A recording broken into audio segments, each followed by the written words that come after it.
monde, j'espère que vous allez bien. En tout cas moi ça va, je pète la forme. Aujourd'hui on se retrouve pour une nouvelle vidéo. Bon, je peux enfin me la péter et pas faire genre ouais ça fait longtemps qu'on s'est pas vu, je sais pas quoi. Non, c'était dimanche dernier.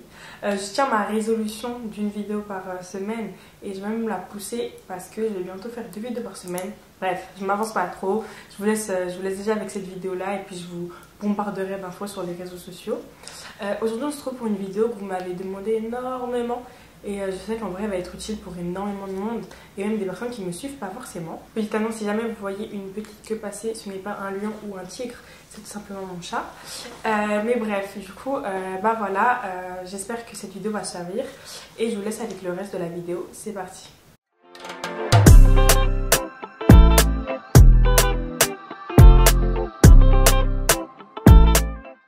Du coup, la vidéo d'aujourd'hui, c'est le permis. Le permis du code, à l'épreuve, à l'épreuve de permis, puis jusqu'à l'épreuve de rattrapage de points si jamais vous avez été un danger sur la route. Donc je vais vous donner mes tips, je vous parle un peu de moi, comment ça s'est passé, parce que votre co c'est une co permifiée.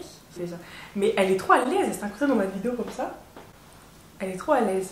Mais du coup, ouais, je vais vous parler à peu près de tout ce que je peux vous donner les meilleurs conseils. Et c'est parti. Pour commencer, le code. Le code, ce fameux code. Bon, j'ai pris des notes de tout ce que je dois vous dire pour ne pas oublier parce que j'ai un peu la tête en l'air. Pour le code, mettez-vous une grosse déterre. Genre vraiment, forcez-vous. Moi, pour vous faire part de mon expérience personnelle, genre je me la suis tuée pendant une semaine complète. J'ai posé la lettre du code le lundi, je l'ai raté. Je suis retournée le mardi, je l'ai raté. Je suis retournée le mercredi et je l'ai eu. Donc voilà, mettez-vous vraiment une grosse déterre et vraiment vous voyez que code. Vous faites du code pendant une semaine non-stop. Le lundi, vous passez l'examen. Vous le ratez ou pas, c'est pas grave, c'est 30 €. 30 €, on retrouvera 30 € plus tard. Passez-le le lendemain, passez-le le jour d'après. Vraiment, butez-vous. Ouais, vous voyez que par ça. Que par ça, que par ça. Et toujours, en vrai, c'est du bourrage de crâne. Donc ça va finir par passer. Surtout, ne baissez pas les bras. Quand vous ratez, vous remettez dedans encore. Laissez pas du temps parce que moi, la première fois que j'ai passé le code, c'était il y a longtemps. C'était juste après le premier confinement, je crois. Et enfin, il y a longtemps. Genre 1 an et demi, 2 ans. Et je l'ai raté et depuis j'avais plus calculé, c'est-à-dire j'avais tout oublié. Non, vous ratez une fois, vous la butez direct quelques jours après, vous remettez dedans à fond. Ça c'est mes meilleurs conseils pour le code et en vrai j'en aurais pas d'autres. Genre vraiment c'est ce que je conseille, butez-vous, vous la donnez de ouf, vous voyez que par ça et quand ça passe pas, vous forcez, ça finira par passer. Le permis. Le permis c'est un peu plus compliqué parce que déjà ça demande beaucoup plus d'argent, ça demande du temps et beaucoup de temps, beaucoup d'heures de conduite selon ce que vous avez prévu. Je vais vous donner mes petites expériences, mes petites techniques pour vesquer un peu le nombre d'heures de conduite énorme et vous conseiller pour les gens de Rennes et des alentours la meilleure auto-école de tous les temps. Donc pour commencer, vous venez d'avoir votre code. Ah oui, moi déjà je conseille de faire le code perso, genre vraiment vous faites le numéro NPH sur internet. Vous faites votre demande de code directement et c'est qu'une fois que vous avez le code en poche que vous allez à l'auto-école. Parce que les auto-écoles, elles prennent genre un budget de 300, 400 €, je sais pas quoi, juste pour monter le dossier, pour passer le code et tout, les séries de codes. Il n'y a pas besoin, maintenant il y a internet. Moi vraiment j'avais pris le code avec Ornicar je crois. J'avais fait des séances, ça m'avait coûté peut-être 20 €, même pas. Et ça m'avait aidé largement. Donc franchement, inscrivez-vous en auto-école une fois que vous avez le code. Vous en fait démarchez plusieurs auto-écoles, c'est-à-dire que vous allez voir plusieurs, vous voyez leur prix par heure parce que le prix des normes de conduite, vous allez voir comment ça applique. Si je dis pas de bêtises, c'est genre 50 € la moyenne, on va dire. Je sais que dans le centre de Rennes, ça peut monter jusqu'à 53 €, 54 € et dans les trucs un peu plus à la campagne, 47 €. On va dire que c'est 50 € la moyenne. En fait vous les démarchez et surtout petite question que vous pouvez poser à vos auto-écoles, c'est vous avez un délai de combien pour les temps de permis, parce que moi je me souviens j'avais demandé à une auto-école, je me disais ouais on a des dates tous les 6 mois, je sais pas quoi, je sais pas ce que tu me racontes, genre donc moi je vais être prête et tu vas me dire mon permis je le passe en 6 mois, non, demandez à peu près les dates de permis, ils les ont quand, est-ce qu'ils en ont souvent et aussi demandez il y a combien de moniteurs. Parce que moi c'est pour ça que j'ai eu 2 auto-écoles. La première que j'ai faite, à la fin il y avait que 2 moniteurs. C'est-à-dire que pour avoir une heure de conduite c'était super compliqué, il y avait tellement de monde.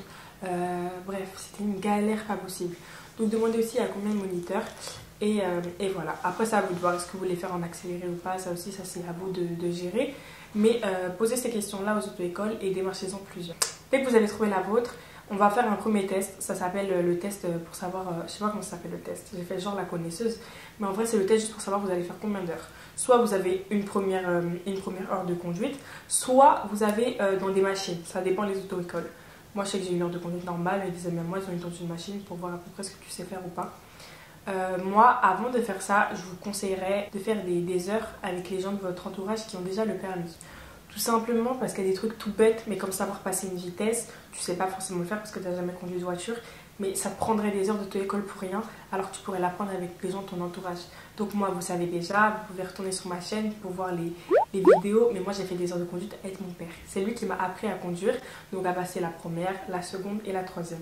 Après, évidemment, vous faites ça dans les parkings vides, les dimanches, mais privilégiez quand même de faire ça avec votre entourage parce qu'en fait, c'est des heures d'auto-école gagnées qui vous auraient fait dépenser énormément d'argent. Donc moi j'ai fait ça avant le test, ensuite quand je suis allée au test, et je savais déjà conduire, j'avais déjà passé la première et la deuxième. Bon après, il va falloir apprendre tout le reste, comment bien gérer sur la route, comment mieux maîtriser le changement de vitesse, etc., l'embrayage et tout. Mais j'ai quand même économisé beaucoup d'heures. Ça veut dire que quand j'ai passé le permis, on m'a dit ouais mais t'inquiète, tu conduis bien, tu vas avoir que 20 heures, enfin 22 heures de conduite, un truc comme ça. Alors que normalement on te dit des fois des 30 heures, 31 heures et tout, mais imagine le budget maintenant, 50 € l'heure avec des 30 heures, non mais attends on est où là?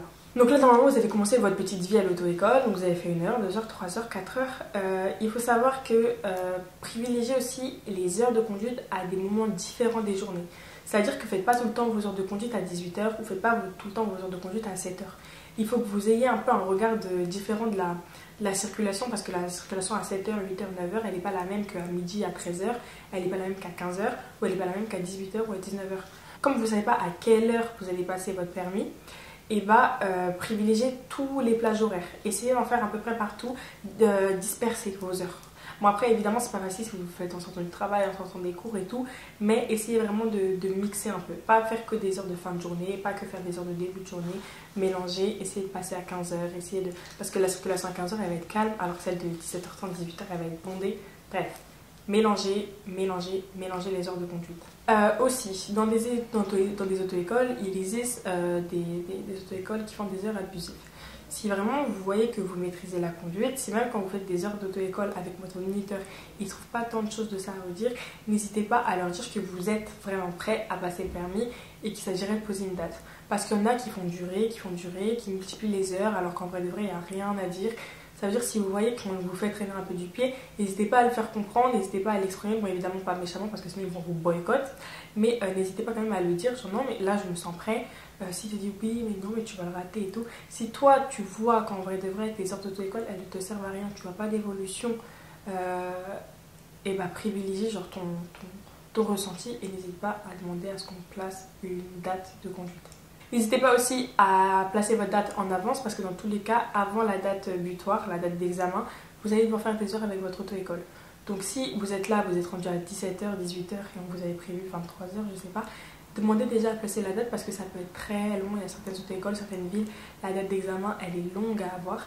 Donc n'hésitez pas dès que vous êtes à 17-18h, quand vous approchez des 20h, à demander à ce qu'on place la date. Comme ça, vos dernières heures, vous les ferez avant l'examen. Évidemment, je ne peux pas vous faire un retour de mon examen du permis, de mon apprentissage de la conduite, tout ça, sans vous parler de l'auto-école qui m'a sauvée. Donc comme je vous avais dit, j'étais dans une première auto-école, elle a fini par fermer. C'est-à-dire moi j'avais déjà raté le permis, j'étais dans une galère pas possible. Et j'ai trouvé l'auto-école à des permis. Donc je vais vous la mettre juste là. Donc déjà, il faut savoir que le patron de l'auto-école, il est hyper gentil, c'est un amour, il est super bienveillant, super drôle, super appliqué, il conseille vraiment bien. Moi, je suis revenue d'une auto-école en pensant que j'avais tout ce qu'il fallait. Au final, il m'a fait des petites mises au point, etc. Et en plus de ça, ces tarifs, ils sont vraiment dans la bonne tranche des heures de conduite. Donc n'hésitez pas à aller là-bas. En plus, on roule dans une bête de Clio 5 et tout. Bref, je vais pas tout vous dire, je vais pas vous donner l'eau à la bouche. Et pour tous ceux qui sont de Rennes et alentours, allez chez AD Permis, c'est vraiment la meilleure auto-école. Franchement, même quand j'en parle avec mes amis, genre il n'y a pas l'heure de... Et c'est pas un placement de produit ou je sais pas quoi, c'est vraiment là je parle de moi, de mon expérience. Meilleure auto-école, mais vraiment. Je crois que j'ai fait le tour à peu près de tous les tips que je pouvais vous donner. Là de tête, j'en ai pas d'autres. Après, si jamais vous en avez, si jamais vous avez des conseils à donner à d'autres personnes qui veulent passer le permis ou repasser le permis, parce que oui, si vous le ratez une fois, ça veut rien dire. Moi, je l'ai eu au bout de la deuxième fois. Et la première fois j'avais fait une faute éliminatoire et tout, bref. Ça veut dire baisser jamais les bras, c'est pas forcément facile, surtout quand on multiplie les heures, quand le budget est élevé alors qu'on n'a pas forcément l'argent et tout. Mais baissez pas les bras parce que je vous jure que le permis c'est vraiment la vie. Genre vraiment. Bon, encore j'ai pas de voiture donc ça veut dire que je sens pas encore tout le privilège, mais dès que j'ai une voiture, dès qu'on me prête une voiture et tout, je kiffe tellement genre la vie avec le permis. C'est trop bien. Et du coup, je vais faire une petite parenthèse parce que là j'ai parlé code, j'ai parlé permis, mais j'ai pas encore parlé rattrapage de points. Bon, moi Dieu merci, j'ai jamais perdu de points. Tout simplement parce que la seule fois où je me suis fait flasher dans ma vie, c'était avec la voiture à ma mère et c'est elle qui a perdu le point à ma place. Elle a accepté de le prendre pour moi. Donc pour l'instant, j'ai encore tous mes points. Enfin, du coup, mes 6 points. Oh, attendez, on est le 21. Bah, attendez, mais je crois que ça fait un an carrément que j'ai le permis. Je crois que j'ai eu des points en plus, hein. Bon, je suis pas sûre de cette info, donc je vais dire que je suis à 6 points. Moi, j'ai tous mes points. Je sais qu'il y a des personnes dans mon entourage qui ont perdu énormément de points et on peut perdre très facilement des points parce qu'on ne se rend pas forcément compte de la vitesse qu'on prend. Même s'il faut être vigilant sur la route, je précise. Mais du coup, peut-être que vous ne savez pas, mais il y a des stages de rattrapage de points. Donc selon les stages, selon les tarifs, selon les points, on rattrape plus ou moins de points. Là, je sais qu'il y a quelqu'un dans mon entourage qui a fait un stage, il a rattrapé 4 points, si je dis pas de bêtises. Et voilà, donc sachez que ça existe. N'hésitez pas à le faire avant qu'il n'y ait plus de points sur vos permis. Donc voilà, dès que vous perdez un point, si vous avez l'occasion de faire un stage de rattrapage, et bah faites-le. Mais je tiens à préciser qu'on reste quand même très vigilant sur la route, c'est super dangereux. Des personnes même qui mon entourage ont fait un accident il n'y a pas longtemps, on n'est jamais à l'abri. Si vous êtes fatigué, arrêtez-vous, pas d'alcool au volant, pas de bêtises, pas de trop de vitesse. Bref, je vais pas vous faire la morale, mais prenez vraiment conscience que le volant c'est dangereux, les voitures c'est vraiment super dangereux. Au-delà du fait que c'est trop bien, c'est vraiment dangereux quand même. Bon, je crois que j'ai fait le tour. Je vous laisse mes réseaux sociaux comme d'hab à la fin. Si vous avez des conseils pour d'autres futurs permifiés ou des permifiés déjà, n'hésitez pas à les mettre en commentaire. Et moi je vous fais de gros bisous et je vous dis à bientôt pour une nouvelle vidéo.